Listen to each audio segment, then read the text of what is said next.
बिस्मिल्लाहिर्रहमानिर्रहीम।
अस्सलामुअलैकुम जी।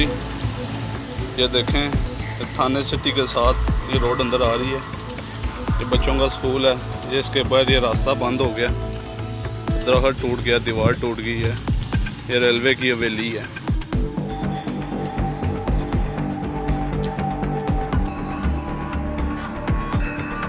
Jhelum railway colony एक सख्त तूफान की जद में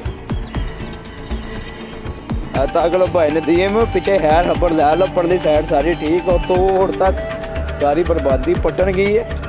सारा बर्बाद हो गया जी रेलवे कॉलोनी सारी ताकलो दीवार शवार सारी उथे पंप भी उड़ा मारे तो मेरा अज दीमू अम शम सब कुछ जाता रहा। शुक्र है बच्चे तो हो गई है कार दी।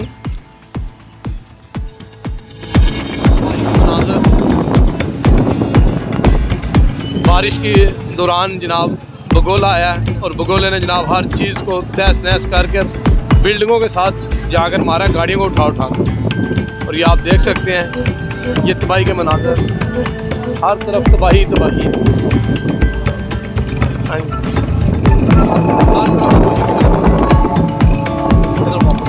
नज़ारा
लो जी जनाब है तूफान आए जिन्हों बलूना नहीं आते बलूना बलूने ने चुके ट्रक जनाब असी शहर ही हाँ तक लो जनाब साड़ियाँ अखां दे सामने आया जी सारा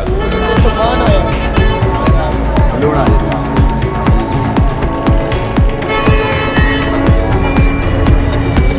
देखो बाहर शाही उन्हें चुप छोड़ी है ना तक लो पेट्रोल पंप दे ला उस्ताद जी पेट्रोल पंप ने खिला लीजिए बेवकूफ हो आया इत्थों उठिया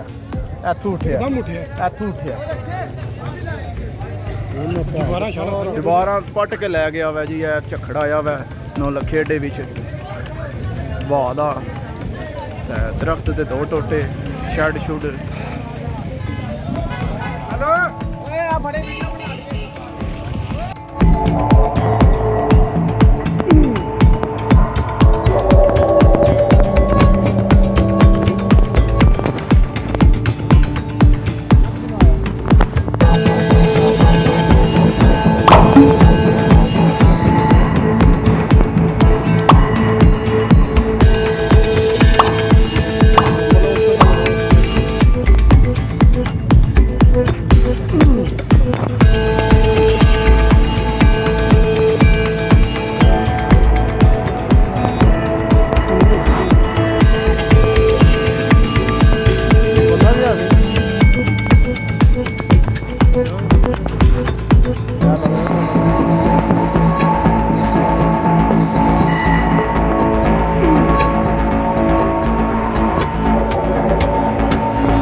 शहर झेलम सिटी की हर चीज़ उलट गई है और अल्लाह पाक ने हमें बचाया बड़ी अल्लाह पाक ने हिफाजत फरमाई है उसकी ज़ात का लाख लाख शुक्र है क्योंकि वो कायनात का खालिक व मालिक है। ये देख सकते हैं ये मेरा मोटरसाइकिल भी खड़ा है तो इसके नीचे आ चुका है ये चिंची है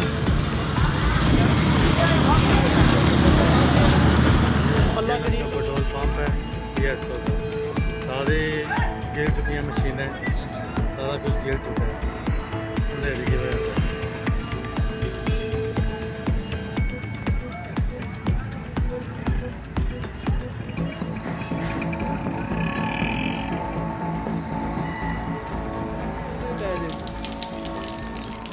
चेक करो